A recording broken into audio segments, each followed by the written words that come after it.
Hello students, good morning to all of you. Class 9th के लिए हमारा topic चल रहा है लाइन्स एंड एंगल्स। उसमें मैंने कल आपको क्वेश्चन नंबर 3 का डाउट बताया था। आज मैं आपको क्वेश्चन नंबर 4 और क्वेश्चन नंबर 6 के बारे में बताऊंगा। तो आप अगर आपको ऐसे क्वेश्चंस आते हैं, हम क्वेश्चन देखते हैं। Question number 4 NCERT 6.2, if PQ parallel to ST, PQ जो ये लाइन है ये पैरेलल है ST के, angle PQR is equal to 110 degree. Angle PQR ये एंगल जो है आपका कितना है 110 डिग्री। एंड एंगल RST ये एंगल आपका कितना है 130 डिग्री। आपको फाइंड करना है angle QRS। Angle QRS means that आपको यहां पे फाइंड करना है ये एंगल QRS। ये आपको ब्लैक से करते हैं इसको, तो ये आपको फाइंड आउट करना है। ये आपको ये एंगल बताना है कि एंगल QRS कितना आएगा। तो सबसे पहले ऐसा क्वेश्चन आता है तो आप ये देखा करिए कि क्या हम जितने भी कॉन्सेप्ट अब तक पढ़े हैं, अल्टरनेट एंगल, करस्पॉन्डिंग एंगल, या जो भी आप कॉन्सेप्ट पढ़े हैं, क्या उसका यूज हम यहाँ कर सकते हैं। बट अगर हम देखते हैं यहाँ पे ये लाइन पैरेलल है, ये लाइन पैरेलल है, ये इंटरसेक्टिंग लाइंस हैं, बट यहाँ पे ऐसा हमको कुछ नहीं मिल रहा है पैरेलल लाइन या कुछ कि हम कर पाएंगे। तो जब हम ऐसा देखते हैं कि वहाँ पे ऐसा हमको कुछ मिल नहीं रहा है, तो सबसे पहले हमको कंस्ट्रक्शन करना पड़ता है। अब तक आप तो डायरेक्ट क्वेश्चन सॉल्व करते रहे होंगे, बट क्लास 9, 10th इसमें आपको क्या करना पड़ेगा, कुछ चीजें अपने से कंस्ट्रक्ट करनी पड़ेंगी। ओके, तो यहाँ पे सबसे पहले हम क्या करेंगे, कंस्ट्रक्शन करेंगे। एक पैरेलल लाइन लेंगे हम PQ की, PQ के पैरेलल एक लाइन ड्रा करेंगे जो कि पॉइंट R से होकर जाएगी। तो हम क्या करते हैं, एक पैरेलल लाइन ड्रा कर लेते हैं। एक पैरेलल लाइन आपका इस तरीके से,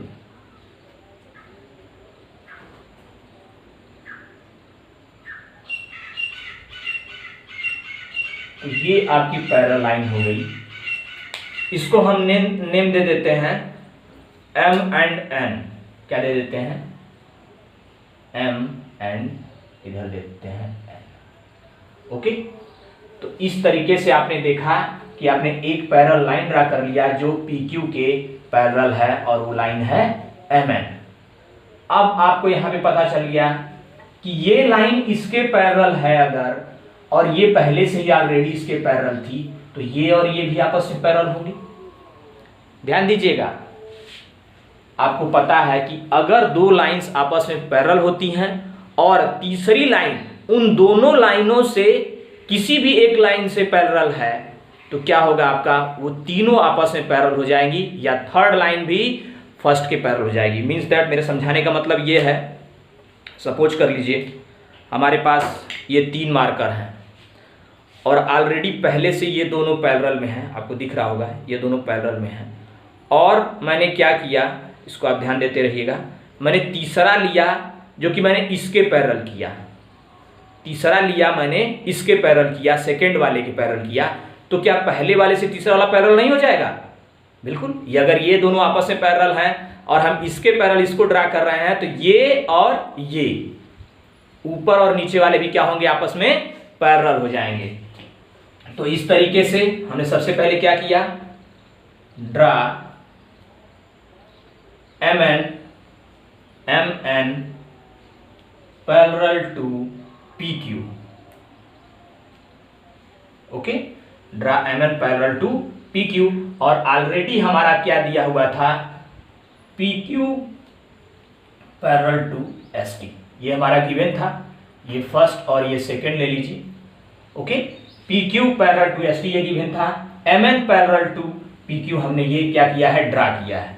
ओके, नेक्स्ट अब क्या हो जाएगा, MN पैरेलल टू ST, क्या हो जाएगा, MN पैरेलल टू ST, क्या हो जाएगा, MN जो होगा मैंने आपको अभी समझाया कि वो पैरेलल हो जाएगा ST के। और यहां पे आपको लिखना पड़ेगा स्टेटमेंट में, lines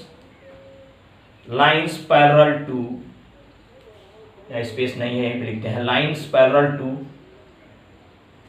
same line, line parallel to same line are also, मैं यहाँ पे पैरेलल का साइन लिख रहा हूं, आप लोग जब भी लिखेंगे तो यहाँ पे आप क्या लिखेंगे, पैरेलल लिखेंगे, आप वर्ड्स में पैरेलल लिखेंगे। मैं यहाँ पे स्पेस कम होने की वजह से lines parallel to same line are also parallel to each other. Okay, इस तरीके से हमेशा याद रखिए, ज्योमेट्री में आप चीजों को डिफाइन भी करिए कि ये कैसे आया, किस रूल से आया, तब आपके मार्क्स नहीं कटेंगे और आपका कॉन्सेप्ट भी बिल्कुल क्लियर रहेगा कि आप कहां से उसको सॉल्व कर रहे हैं। नेक्स्ट, अब जब आपका ये और ये भी पैरेलल हो गया, अब आपको क्या करना है, अब आपको देखना है कि क्या कोई प्रॉपर्टी लग रही है यहां पे। तो अब आप देखिए, ये angle P Q R and angle M R Q, ये क्या है आपस में, ये दोनों क्या होंगे, को इंटीरियर एंगल्स। क्या होंगे, को इंटीरियर एंगल्स। और आप जानते हैं कि जो दो लाइन पैरेलल्स होती हैं उसके अंदर जो को इंटीरियर एंगल्स होते हैं उनका सम कितना होता है, 180 डिग्री। कितना होता है, मींस इसका और इसका दोनों का सम कितना हो जाएगा, 180 डिग्री। आप ये ध्यान रखिएगा मैं किस एंगल की बात कर रहा हूं, एंगल एम आर क्यू, ये एंगल है आपका, प्लस एंगल ये हो गया पी क्यू आर। तो अब आप यहां पे क्या लिखेंगे, angle P Q R plus angle M R Q equal to कितना हो जाएगा आपका, 180 डिग्री। और यहां भी ब्रैकेट में आप लिखेंगे को इंटीरियर एंगल। ओके, क्या लिखेंगे आप, को इंटीरियर एंगल, चाहे तो को इंटीरियर एंगल। ओके, इस तरीके से अब आपको पता है कि पी क्यू आर आपका कितना है, पी क्यू आर 110 डिग्री, यहां आप कर देंगे 110 plus angle M R Q equal to 180 degree. अब ये आपका इधर ट्रांसफर हो जाएगा तो क्या हो जाएगा, angle M R Q equal to 180 degree minus 110 degree, तो आ जाएगा आपका angle M R Q equal to 70 degree. Okay, आपका क्या गया, angle M R Q equal to 70 degree.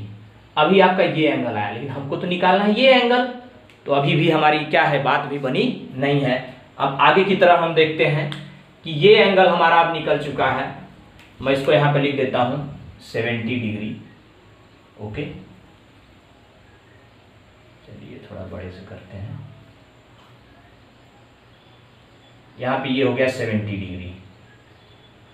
आपको लिखने की जरूरत नहीं पड़ेगी क्योंकि यहाँ पे है, लेकिन मैं जब इसको बताऊंगा तब आपको कंफ्यूजन ना हो, इसके लिए मैंने यहाँ पे लिख दिया है स्मॉल में, ये आपका 70 डिग्री है। अब नेक्स्ट बढ़ते हैं, अब देखते हैं कि ये भी ये पैरेलल है ही है, एंगल एन आर एस या angle S R N plus angle T S R, ये भी क्या होंगे, को इंटीरियर एंगल। ध्यान से देखिए, angle N R S and angle T S R, ये और ये एंगल भी क्या है, आपस में को इंटीरियर है। क्या है, को इंटीरियर है। तो हम लिख सकते हैं angle R S T plus angle R S T plus angle S R N लिखिए, चाहे एन आर एस लिखिए, दोनों सेम है।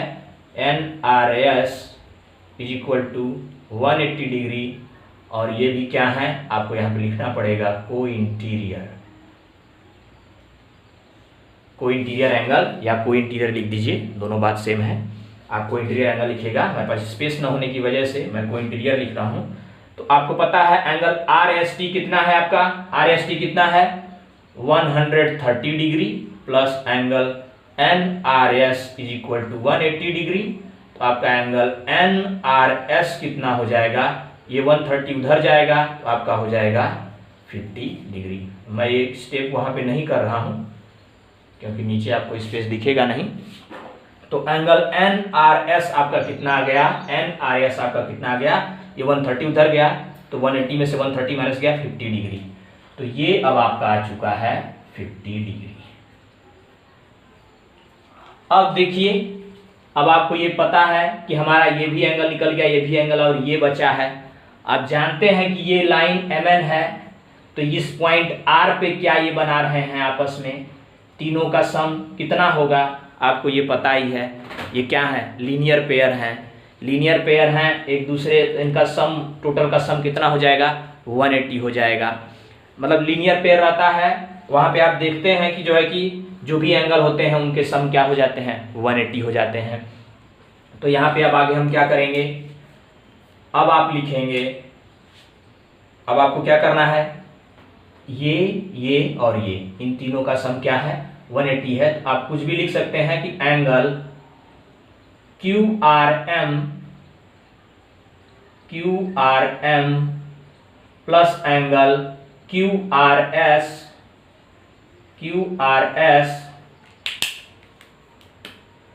Plus angle NRS is equal to 180 degree. और यहां पे ब्रैकेट में आप लिख दीजिएगा linear pair. Okay, angle QRM plus angle QRS plus angle SRN या NRS, तीनों का सम क्या है, 180 degree.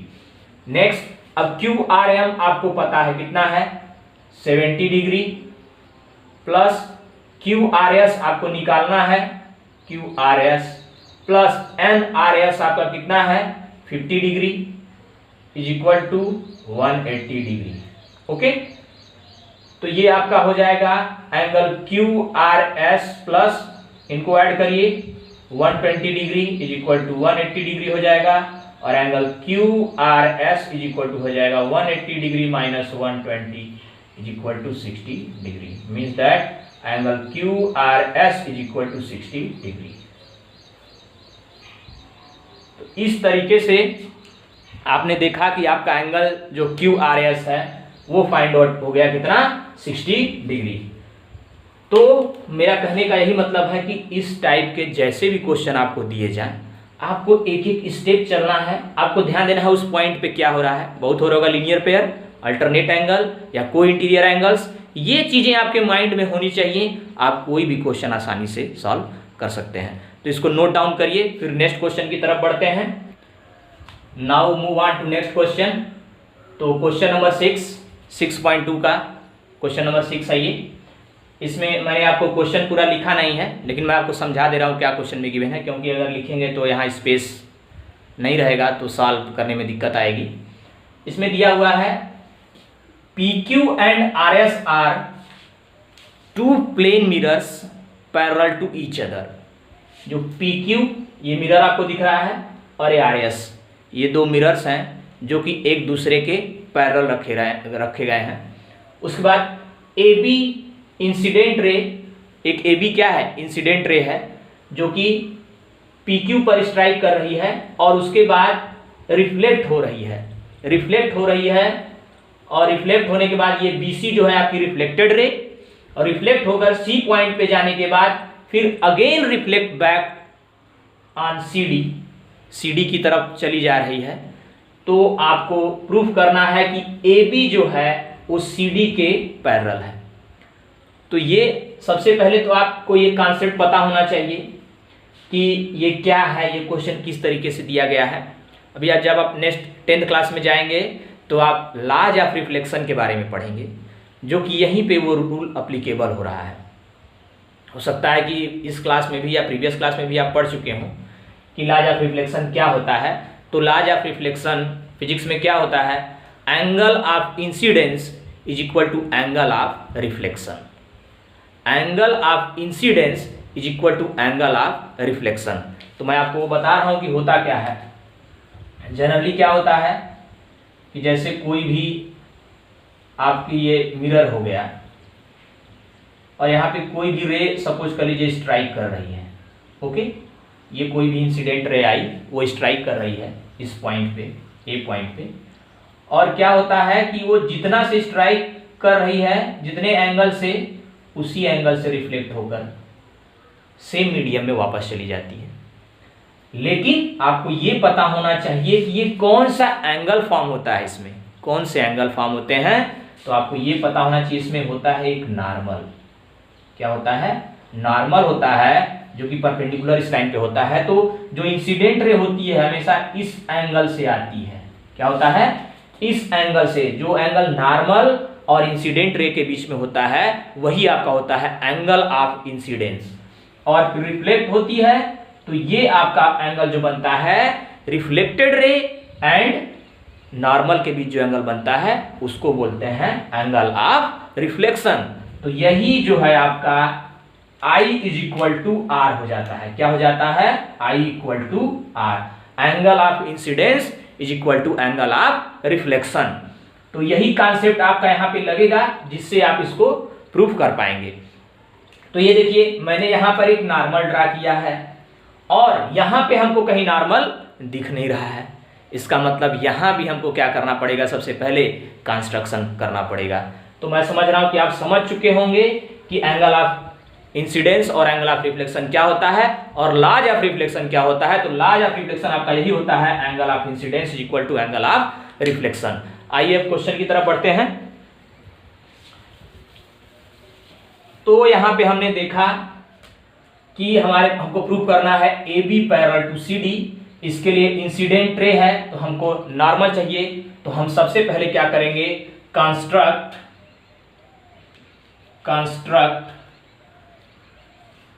B M parallel to B M perpendicular to P Q. B M perpendicular to, यहां पे मैं एक ड्रा कर दे रहा हूं इस तरीके से, इसको m कर लेते हैं। तो बी एम परपेंडिकुलर टू, इस पे परपेंडिकुलर है सपोज कर लीजिए, ये आपको दिखाने की जरूरत नहीं है। B M perpendicular to P Q and C N, यहां पे ले लेते हैं n। तो C N and C N perpendicular to R S. Okay, ये हमने कंस्ट्रक्शन कर लिया क्योंकि यहां पे लॉज ऑफ रिफ्लेक्शन का यूज हो रहा है तो हमको नॉर्मल की जरूरत पड़ेगी, जो हमने ड्रा कर लिया है, कंस्ट्रक्ट कर लिया है। ओके, अब हम प्रूफ करते हैं। तो हम देखते हैं सबसे पहले यहां पे क्या है। अगर दो लाइन पैरेलल्स होती हैं उस पे कोई भी परपेंडिकुलर ड्रा किया जाता है तो वो दोनों ही परपेंडिकुलर आपस में क्या होंगे? पैरेलल होंगे। ये आप ध्यान रखिएगा कि अगर दो लाइन इस तरीके से हमने पैरेलल ड्रा की है, उस लाइंस पे हम पैरेलल परपेंडिकुलर ड्रा कर रहे हैं तो क्या होगा? ये और ये लाइन आपस में क्या होंगी? पैरेलल होंगी, आपस में क्या होंगी? पैरेलल होंगी। तो हम लिख सकते हैं यहां पे कि B M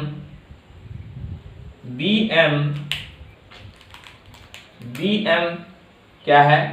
B M parallel to C N क्या हो जाएगा? B M parallel to C N. अब यहां पे आप लिख सकते हैं perpendicular on parallel are also parallel. तो आप लिख सकते हैं perpendicular on parallel are also parallel. आपको यहाँ पे पैरेलल वर्ड्स में लिखना है, मैं आपको साइन के रूप में लिख रहा हूं। सबको ये पता होना चाहिए कि ये साइन होता है पैरेलल का और ये परपेंडिकुलर का। ये आपको सबको पता होना चाहिए, जिसको नहीं पता है वो जान ले अच्छे से। तो perpendicular on parallel are also parallel, तो ये आपका हो गया। अब हम इसको नेम दे देंगे। ये आपका एंगल 1, ये हो गया 2, इसको दे दीजिए आप 3 और ये हो गया आपका 4। ओके, तरीके से हमने 1 2 3 4 इनको नेमिंग कर दिया, जो भी ये एंगल्स हैं। क्योंकि अगर हमको पैरेलल प्रूफ करना है तो कोई ना कोई हमारे पास जो प्रॉपर्टी हैं इंटीरियर एंगल की, अल्टरनेट एंगल की या कोई इंटीरियर की, वो कोई ना कोई प्रॉपर्टी आएंगे जिससे हम इस क्वेश्चन को क्या कर पाएंगे? प्रूफ कर पाएंगे। तो अब हमको ये पता है कि यहाँ पे हमने परपेंडिकुलर ड्रा किया था, ये नॉर्मल था। तो सबसे पहले angle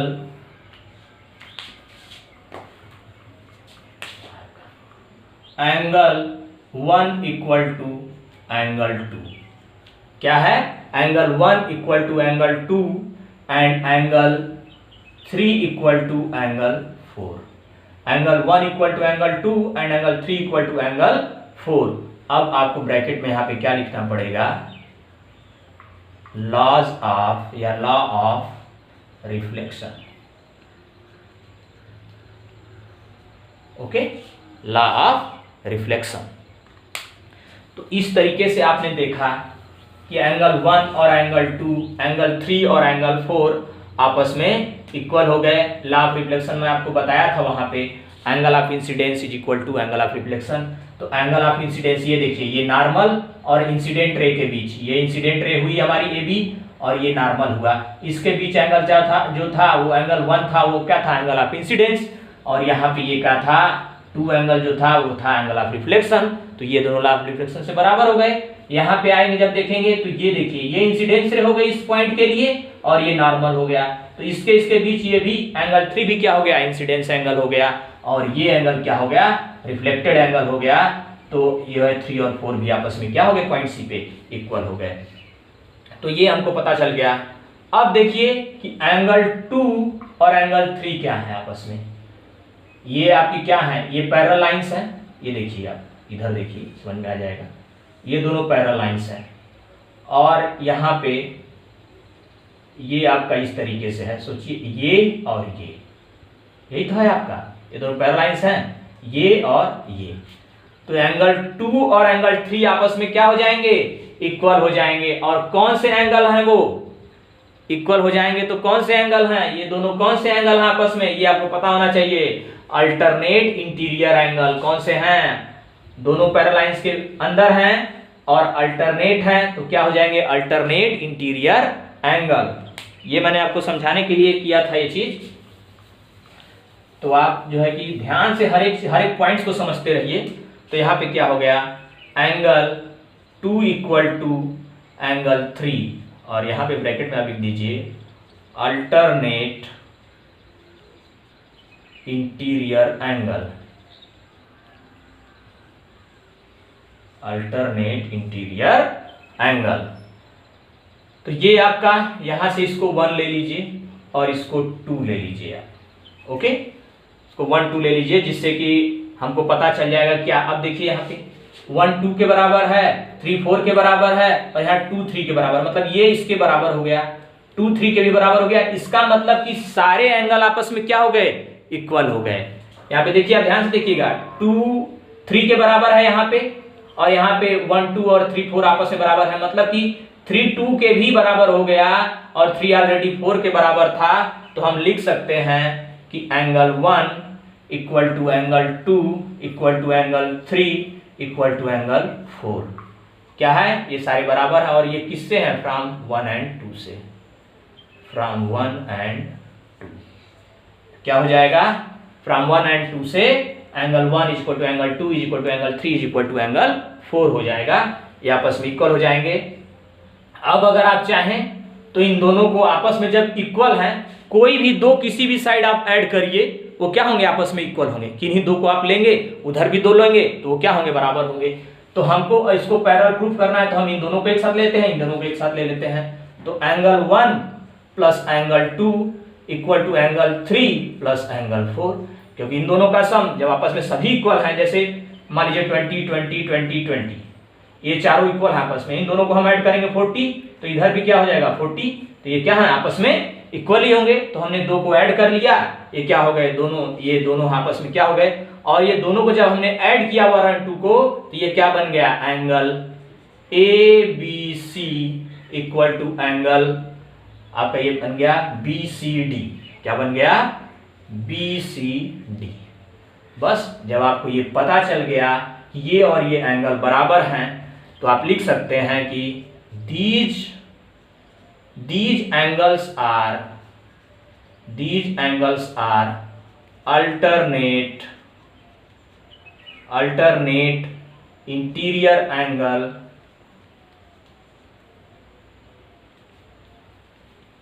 alternate interior angle, then क्या हो जाएगा, therefore A B parallel to C D. इस तरीके से क्या हो जाएगा, A B parallel to C D. ये आपको दिख रहा होगा, नहीं दिख रहा होगा तो दिखना चाहिए, वैसे आपको ये दिखना चाहिए यहाँ पे कि A B parallel to C D. तो इस तरीके से आपने देखा कि ये जो पूरा एंगल था ये इस पूरे एंगल के इक्वल हो गया, और ये तभी होता है जब ये दोनों लाइंस क्या होती हैं, पैरेलल होती हैं। तो हम ये कह सकते हैं कि A B line C D के पैरेलल होगी। जो भी स्टूडेंट इस क्वेश्चन को सॉल्व किए थे, इसको आप लोग समझ लीजिएगा कि किस तरीके से हमको अप्रोच करना है और कौन कौन सा स्टेप फॉलो करना है। ओके, तो नेक्स्ट क्लास में आपका 6.3 के इंट्रोडक्शन वीडियो के साथ हम मिलेंगे। तब तक के लिए थैंक यू।